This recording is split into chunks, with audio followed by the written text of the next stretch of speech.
सभी को जय जिनेन्द्र। मंगलाचरण करते हैं। नमिदूण सौव सिद्धे झाणुत्तम खविदतीह संसारे दस दस दो दोय जिणे दस दो अणुपेहणम गोच्छे। बोली श्री 1008 पार्श्वनाथ भगवान की जय। आचार्य श्री कुंद कुंद स्वामी की जय। हम सभी का ये परम सौभाग्य है कि हम आचार्य कुंद कुंद स्वामी के महान ग्रंथ 12 अणुपेक्षा का अध्ययन कर रहे हैं। इस ग्रंथ में 12 भावनाओं का बहुत अच्छे से चिंतन वर्णन किया गया है। हमारी संसार भावना चल रही है। संसार भावना में संसार में रहने वाला जीव कैसे कैसे दुखों को भोगता है और कैसे इस संसार से छूटा जा सकता है, इसके बारे में आचार्य कुंद कुंद स्वामी ने बहुत अच्छी अच्छी गाथाएं लिखी हैं। संसार भावना की आज अंतिम गाथा है 38 नंबर, और इसके बाद फिर लोक भावना प्रारंभ हो रही है। 39 नंबर गाथा है। आज दो गाथाओं का देखेंगे, 38 और 39। यहाँ पर आपको लगेगा कि क्रम का परिवर्तन हुआ है। हर जगह संसार भावना के बाद अन्य भावनाएं आती हैं, अशुचि भावना आती है, लेकिन यहाँ पर लोक भावना आ रही है। क्रम में जरूर परिवर्तन है, लेकिन आचार्य कुंद कुंद स्वामी ने जिन 12 भावनाओं का नाम लिया है, उन्हीं 12 भावनाओं का नाम अन्य ग्रंथकारों ने भी लिया है। क्रम का थोड़ा सा परिवर्तन तत्वार सूत्र आदि में हमें मिलता है। तो यहाँ पर संसार भावना और संसार भावना के बाद फिर लोक भावना का प्रारंभ हो रहा है। दोनों में क्या डिफरेंस है, यह भी हम आज की इस व्याख्यान में देखेंगे। चलिए प्रारंभ करते हैं। गाथा क्रमांक 38।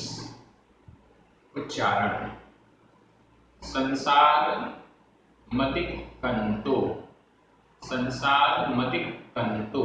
आधा का पूरा का बिंदी। मदिक कंतो। संसार मदिक कंतो जीवो वादेय। जीवो वादेय मिति।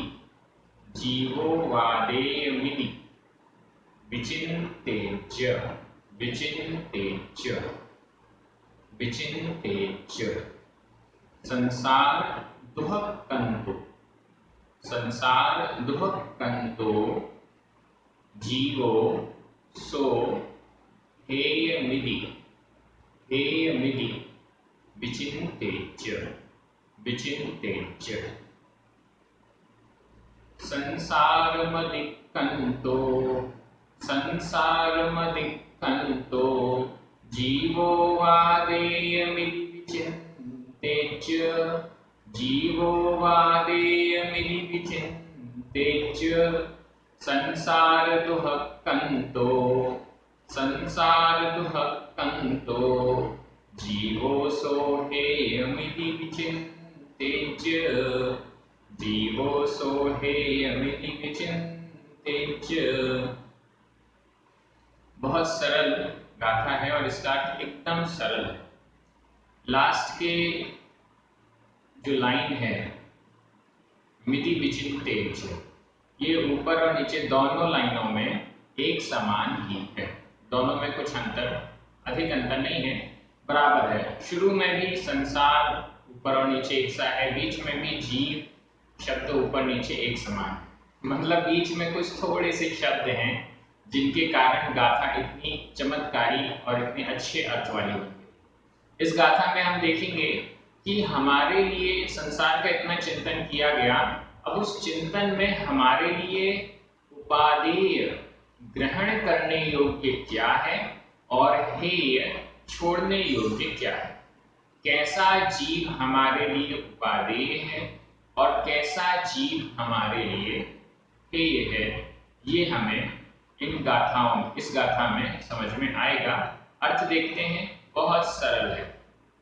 थोड़ा सा संधि विच्छेद में आपको ध्यान देना पड़ेगा। संसार मदिक कंतो। संसारम आधा मां, अधिक कंतो आधा मां और आ मिलकर मां पूरा हो गया, तो बन गया संसार मदिक कंतो। तो यहाँ पर अर्थ हुआ संसारम अतिक्रांत, संसार को जिसने अतिक्रांत कर दिया है। अतिक्रांत कर दिया है मतलब जो संसार से पार हो चुका है। क्रम धातु है, क्रम क्रिया है जाने के अर्थ में, और इसमें अतिक्रांत ये है भूतकालिक कृदंत का प्रयोग है, अनियमित प्रयोग है भूतकालिक कृदंत का। भूतकालिक कृदंत का मतलब हो गया जो जा चुका, और अतिक्रांत का मतलब जो पार जा चुका, जिसने संसार को पार किया, वह है जीवोवादेयम इति। यहाँ की संधि विच्छेद देख लीजिए, जीव प्लस उवादेयम अधमा प्लस इति, तो हो गया जीवोवादेयमिति। जीवो जीव, जीव उवादेयम इति, जीव उपादेय भूत इति। इस प्रकार विचिन्तेज्य चिंतन करे। क्या करे? विचिन्तेज्य चिंतन करो, विचार करो। कौन विचार करो? तुम विचार करो। यहाँ विचिन्तेज्य में दोनों जगह, ऊपर और नीचे दोनों जगह, ये जो ज और आधा ज और पूरा जा, ये वाला प्रत्यय लगा हुआ है। ये वर्तमान काल में भी, विधि एवं आज्ञा काल में भी, और भविष्यत काल, इन तीनों कालों में सभी पुरुष और सभी वचनों में इसका प्रयोग होता है। इस दृष्टि से हम देखते हैं तो अब यहाँ पर इसका प्रयोग किसमें होना चाहिए? तुम विचार करो। आचार्य कुनकुन स्वामी कह रहे हैं कि तुम ऐसा विचार करो। तो यहाँ पर यह विधि एवं आज्ञा काल के मध्यम पुरुष एक वचन में इसका प्रयोग हो रहा है।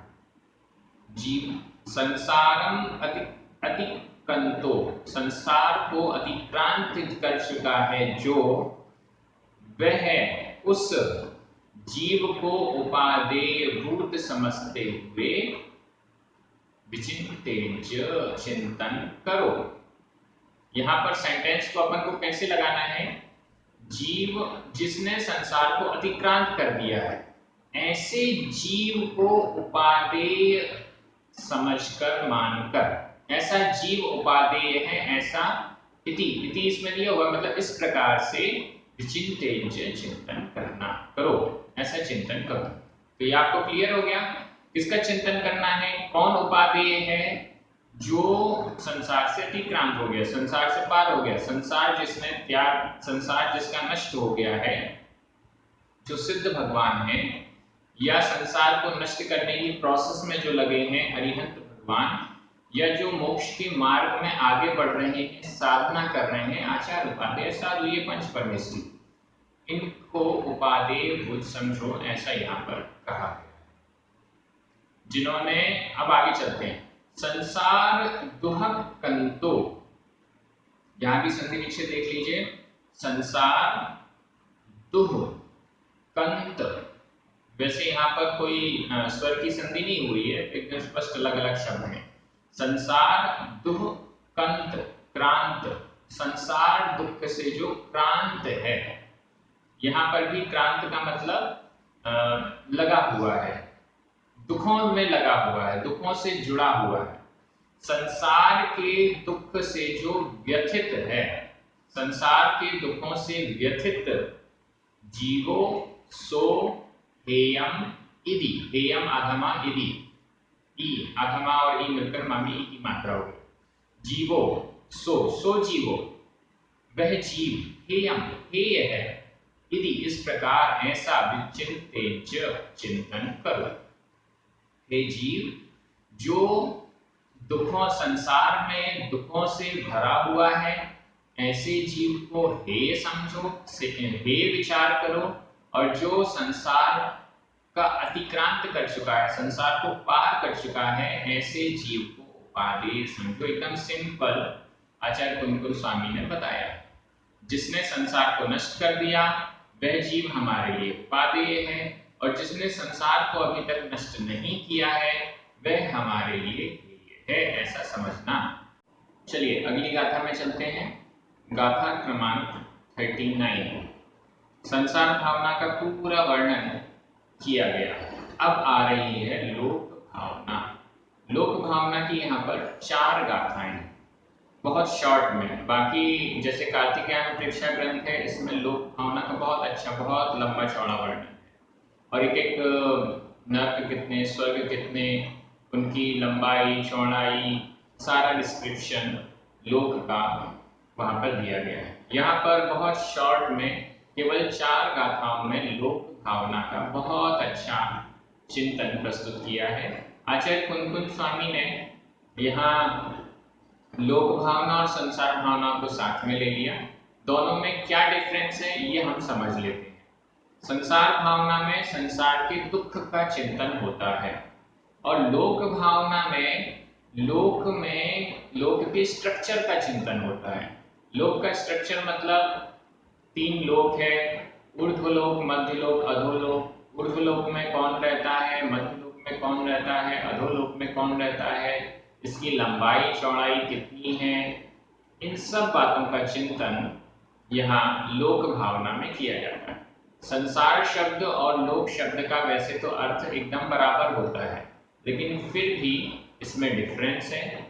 भटकते हैं जहाँ पर वह संसार कहलाता है, और लोक क्या कहलाता है, लोक की क्या परिभाषा है, यह यहाँ पर इस गाथा में, गाथा क्रमांक 39 में हम देखेंगे। बहुत सुंदर और बहुत सरल है। उच्चारण देखिए। जीवादि, जीवादि, पयत्थाणम, पयत्थाणम, समवाओ, समवाओ, सो निरुच्यते, निरुच्यते, लोगो, लोगो, तिबिहो हवेति, लोगो, लोगो, अह मध्यम उड्ढ भेदेन, अह मध्यम उड्ढ भेदेन, जीवादिपयत्थाणं, जीवादिपयत्थाणं, समवाओ सोऽनिरुच्यते लोको, समवाओ सोऽनिरुच्यते लोको, तिबिहो हवेति लोगो, तिबिहो हवेति लोगो, अहमध्यम उड्ढभेदेन, अहमध्यम उड्ढभेदेन। गाथा बहुत सरल है और आपको तो बिल्कुल समझ में आ गई होगी।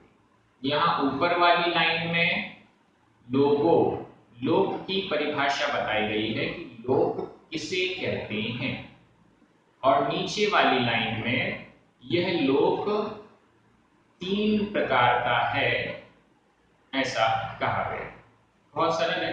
जीवादि पयत्थाणम समवाओ, जीव आदि, संधि विच्छेद देख लीजिए, जीव आदि तो हो गया जीवादि। जीव आदि पयत्थाणम, पदार्थों का, पयत्थाणम पदार्थों का, जीव आदि पदार्थों का। यहाँ पर पयत्थाणम में षष्ठी का बहुवचन लगा हुआ है। पयत्थाणम समवाओ, समवाय, समवाय का मतलब होता है समुदाय। जीव आदि पदार्थों का समुदाय, सो वह निरुच्यते कहा जाता है, लोगो, लोक, वह लोक कहा जाता है। यहाँ लोगो, सो और समवाओ सभी में प्रथमा का एक वचन लगा हुआ है।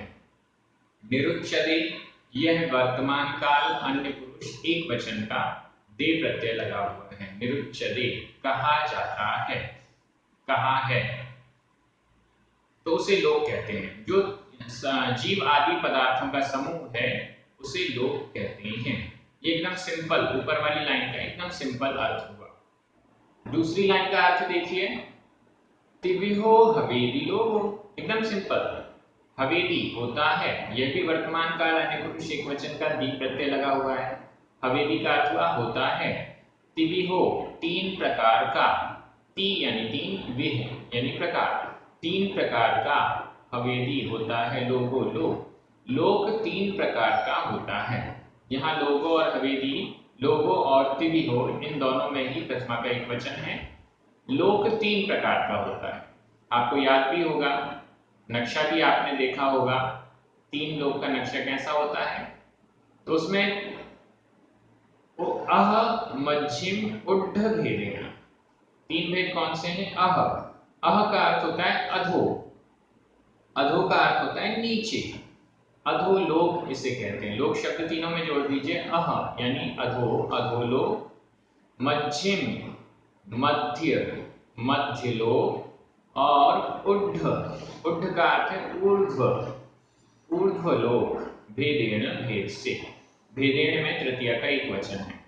अधोलोक, मध्यम लोक यानी मध्य लोक, और उड्ढ ऊर्ध्वलोक के भेद से लोगो तिविहो हवेली, लोक तीन प्रकार का होता है। ये तीन प्रकार का लोक है, ऊर्ध्वलोक, मध्यलोक और अधोलोक। अधोलोक सबसे नीचे होता है, मध्यलोक बीच में होता है, और ऊर्ध्वलोक सबसे ऊपर होता है। ठीक है, एकदम सिंपल हो गया। तीन लोक का जो नक्शा है, इसमें बीच में जो एक लाइन है, सिर्फ नक्शे में जो सिर्फ एक लाइन के रूप में दिखाई देता है, वह है मध्यलोक। इस मध्यलोक में हम सभी रहते हैं। इस मध्यलोक में असंख्यात द्वीप और समुद्र हैं। उनमें से सबसे बीच में जम्बू द्वीप है। जम्बू द्वीप में दक्षिण की तरफ जो एक क्षेत्र है जिसका नाम है भरत क्षेत्र, उस भरत क्षेत्र में भी 6 खंड हैं। इसमें जो 5 म्लेच्छ खंड और एक आर्य खंड है, उस आर्य खंड में हम सभी रहते हैं। इस आर्य खंड में ही अभी जो हमारा पूरा विश्व है, वो सारा का सारा इसी आर्य खंड में मतलब आर्य खंड के अंदर ही माना जाएगा। तो ऐसी मध्यलोक में हम रहते हैं। अधोलोक में नारकी रहते हैं। अधोलोक में 7 नरक हैं। इन नरकों के बिल हैं। इन नरकों के बिलों में नारकी जीव रहते हैं। पहली पृथ्वी के कुछ हिस्से में भवनत्रिक देव भी रहते हैं, भवनवासी और व्यंतर देव भी रहते हैं। ज्योतिषी देव जो हैं वो मध्यलोक में जो सुमेरु पर्वत है, उस सुमेरु पर्वत का चक्कर लगाने वाले सूर्य, चंद्रमा, ग्रह, नक्षत्र, तारे हैं, जो 2.5 द्वीप में चक्कर लगाते हैं और 2.5 द्वीप के बाहर चक्कर नहीं लगाते हैं। उनमें वो ज्योतिषी देव रहते हैं। और इससे ऊपर है स्वर्ग। उन स्वर्गों में वैमानिक देव रहते हैं। 4 प्रकार के देव हैं। वैमानिक देव ऊर्ध्वलोक में रहते हैं, स्वर्गों में, और स्वर्गों के ऊपर रहते हैं। ज्योतिषी देव इन सूर्य, चंद्रमा इत्यादि ग्रह, नक्षत्र, तारों में इनके विमान हैं, रहने के स्थान है, वहां रहते हैं। और भवनवासी और व्यंतर देव ये द्वीप समुद्रों में भी दूर दूर रहते हैं, कहीं कहीं इनके रहने के स्थान हैं। और पहली पृथ्वी में ऊपर का जो कुछ हिस्सा है, उसमें भी ये लोग रहते हैं। खर भाग और पर्व भाग कहा जाता है। दोनों भागों में जो व्यंतर और भवनवासियों के निवास स्थान है। इस प्रकार से हम समझ सकते हैं। आगे और 3 लोग की जो चर्चा आएगी उसको भी खुलासा करने का प्रयास किया जाएगा।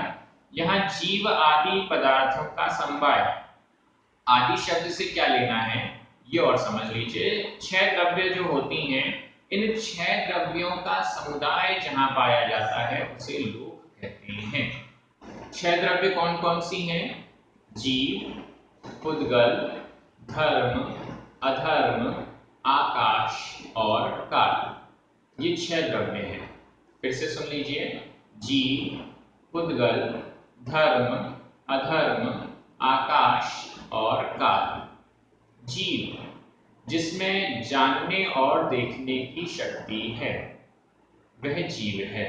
जो जीता है, जीता था, जीवेगा, वह जीव है। जैसे हम सभी जीव हैं। पुद्गल जिसमें रूप, रस, गंध, वर्ण पाया जाता है वह पुद्गल है। ये परिभाषाएं भी आप नोट कर सकते हैं, वैसे आपको आती भी होंगी। पुद्गल किसे कहा? जिसमें रूप, रस, गंध और वर्ण पाया जाता है, जिसमें जुड़ने, पूरन और गलन की व्यवस्था है, मतलब जो आपस में जुड़ता रहता है और छूटता रहता है, वह पुद्गल है। रूप, रस, गंध, वर्ण, ये आप समझते हैं, जो भी चीज दिखाई देती है वो उसका रूप हुआ, यह पुद्गल है। जिसका रस यानी स्वाद लिया जा सकता है वह पुद्गल है। जिसकी सुगंध या दुर्गंध आती है वह पुद्गल है। और जिसका कलर होता है वह पुद्गल है। ये जो शरीर दिखाई दे रहा है यह क्या है? यह पुद्गल है। कपड़े पुद्गल हैं। यह वीडियो आप देख रहे हैं पुद्गल है। मोबाइल पुद्गल है। ये सब चीजें पुद्गल हैं। जीव कैसा है? जीव दिखाई नहीं देता, वो सिर्फ जानने और देखने वाला है। हम जीव, हमारे इस शरीर के अंदर जीव है, वह जीव हमें नहीं दिखता, लेकिन उसका अनुमान हम करते हैं। क्यों? क्योंकि ये शरीर चल रहा है, हमारे हाथ पैर चल रहे हैं, तो इसका मतलब कोई ना कोई चलाने वाला है, और जो चलाने वाला है वह जीव है। तो जीव हो गया, पुद्गल हो गया। इसके बाद है धर्म द्रव्य। धर्म द्रव्य का यहाँ पर मतलब धर्म जो जैन धर्म या अन्य धर्म होते हैं उससे मतलब नहीं है, या पुण्य से भी मतलब नहीं है। धर्म का मतलब पुण्य, अधर्म का मतलब पाप, ऐसा भी नहीं है। यहाँ पर धर्म द्रव्य एकदम स्पेशल है। जो चलते हुए जीव और पुद्गलों को चलने में सहायक होता है वह धर्म द्रव्य है। जो ठहरते हुए जीव और पुद्गल को ठहरने में सहायक होता है वह अधर्म द्रव्य है। ये धर्म द्रव्य और अधर्म द्रव्य। धर्म द्रव्य चलते हुए जीव को चलने में सहायक और जीव और पुद्गल को, और अधर्म द्रव्य ठहरे हुए या ठहरते हुए जीव और पुद्गल को ठहरने में सहायक।